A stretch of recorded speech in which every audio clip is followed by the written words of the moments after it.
Yes, students, our next topic is nature of management. इस topic के अंदर हमें मैनेजमेंट को कंपेयर करना है तीन तरीके के नेचर से, as an art, as a science और एज अ प्रोफेशन. हमारे मैनेजमेंट के अंदर इन तीनों की क्वालिटीज़ हैं या नहीं, हमें इसी चीज़ को इस वाले टॉपिक के अंदर फाइंड आउट करना है. बट उससे पहले हमें इन डिटेल पता होना चाहिए कि आर्ट, साइंस, प्रोफेशन अपने आप में क्या चीज़ होती हैं. राइट. सो हम स्टार्ट करते हैं पहले एज एन आर्ट से. आर्ट का अगर मैं हिंदी में आपको मतलब बताऊं तो आर्ट एक कला है, जैसे कि सिंगिंग, डांसिंग, पेंटिंग, ये सभी चीज़ें आर्ट के अंदर आती हैं. बट आर्ट की कुछ एक एक्चुअल डेफिनेशन भी होती है कि क्यों हम इसको आर्ट कहते हैं, किसी भी चीज़ को आर्ट कब कहा जाता है. तो पहली बात कि आर्ट एक स्किलफुल और पर्सनलाइज्ड एप्लीकेशन है भाई.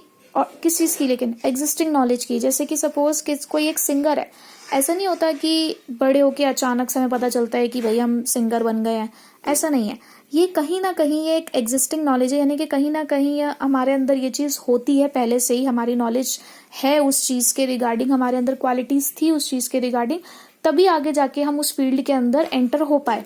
तो आर्ट हमारी एग्जिस्टिंग नॉलेज है. किस चीज़ की एग्जिस्टिंग नॉलेज है? स्किलफुल. ये एक स्किल से रिलेटेड होती है, जैसे कि सिंग एक स्किल है, डांस एक स्किल है जो किसी किसी के अंदर होता है.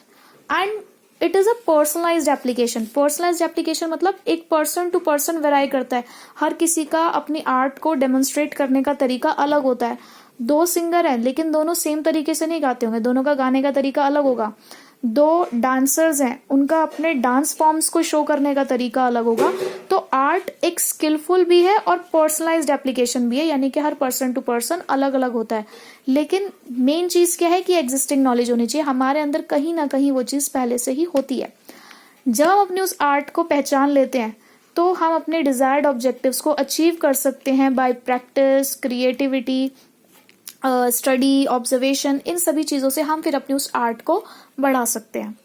तो what is an art? Art is a skilful and personalised application of existing knowledge to achieve the desired objective, जिसके हम अपने डिजायर्ड ऑब्जेक्टिव्स को पूरा कर सकें, और इसको हम अपने स्टडी, ऑब्जर्वेशन और एक्सपीरियंस से और भी ज़्यादा बढ़ा सकते हैं. Now features. पहला फीचर है एग्जिस्टेंस ऑफ थियोरेटिकल नॉलेज.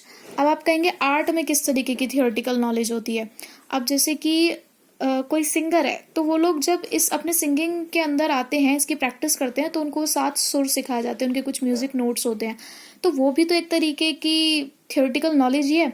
जो डांसर्स होते हैं उनको भी तो डांसिंग के फॉर्म्स सिखाए जाते हैं, उनकी हिस्ट्री बताई जाती है कि ये डांस फॉर्म कैसे आया, पहले क्या था और इसने अब किस चीज़ का शेप ले लिया है. तो ये सभी चीज़ें जो ये लोग पढ़ते हैं ये भी थियोरेटिकल नॉलेज का पार्ट है.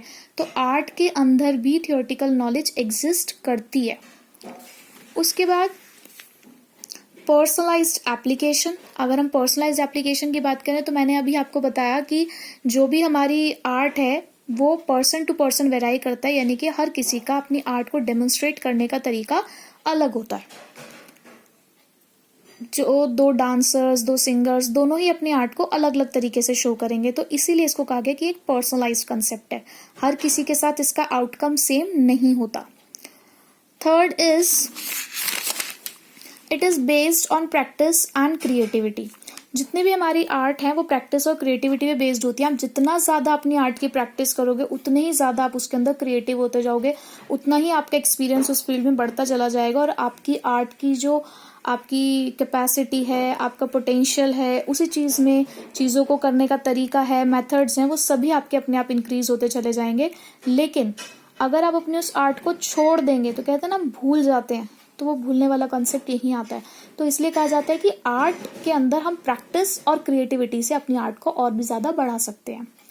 अब ये हमारे 3 फीचर थे कि आर्ट एक एग्जिस्टेंस ऑफ थियोरेटिकल नॉलेज होता है, आर्ट के अंदर पर्सनलाइज्ड एप्लीकेशन है, और क्रिएटिविटी और प्रैक्टिस पे बेस्ड है. अब क्या हमारे मैनेजमेंट के अंदर भी ये सभी चीज़ें हैं? सो अगर मैं पहले पॉइंट की तरफ चलूँ तो यस, मैनेजमेंट के अंदर भी एग्जिस्टेंस ऑफ थियोरेटिकल नॉलेज है. मैनेजमेंट के भी ऐसे बहुत सारे एरियाज हैं, बहुत सारी लिटरेचर होती है मैनेजमेंट के अंदर भी, जैसे कि फाइनेंस, मार्केटिंग, बहुत सारी बुक्स बनी हुई हैं हमारे मैनेजमेंट के अंदर, बहुत सारे इंस्टीट्यूट्स के अंदर मैनेजमेंट को पढ़ाया भी जाता है. आपने कोर्सेज भी सुने होंगे मैनेजमेंट के, BBA, MBA. तो ये सभी चीज़ें थियोरिटिकल नॉलेज हमारे मैनेजमेंट में भी एग्जिस्ट करती है। तो यस, फर्स्ट फीचर तो हमारा आता है इसके अंदर। Second, personalised application. हमारे मैनेजमेंट के अंदर भी पर्सनलाइज्ड कॉन्सेप्ट है, क्योंकि दो मैनेजर्स का अपनी प्रॉब्लम को सॉल्व करने का तरीका अलग हो सकता है, यानी कि हर पर्सन सेम प्रॉब्लम को अलग अलग तरीके से सॉल्व करता है। तो यस, इसके अंदर भी तो पर्सनलाइज्ड कॉन्सेप्ट है जो पर्सन टू पर्सन वेराई करता है। हमने दो मैनेजर्स को सेम प्रॉब्लम दी, तो दोनों उस प्रॉब्लम को सॉल्व करने का अपना खुद का तरीका इस्तेमाल कर सकते हैं। ये जरूरी नहीं है कि दोनों सेम तरीके से उसको सॉल्व करें। तो सेकेंड फीचर भी आता है। Third, practice and creativity. Yes, management problems भी जो हैं, जितना ज़्यादा आप उसको प्रैक्टिस करोगे अपने डे टू डे रूटीन के अंदर, आप जितना ज़्यादा मैनेजमेंट के फंक्शंस को परफॉर्म करोगे, उतने ही ज़्यादा आप क्रिएटिव होते जाओगे, इमेजिनेटिव होते चले जाओगे, फोर साइटेडनेस आपकी बढ़ती चली जाएगी। तो जितना ज़्यादा आप लोग मैनेजमेंट प्रैक्टिसेस को इस्तेमाल करोगे, उतने ही ज़्यादा आप क्रिएटिव होते जाओगे।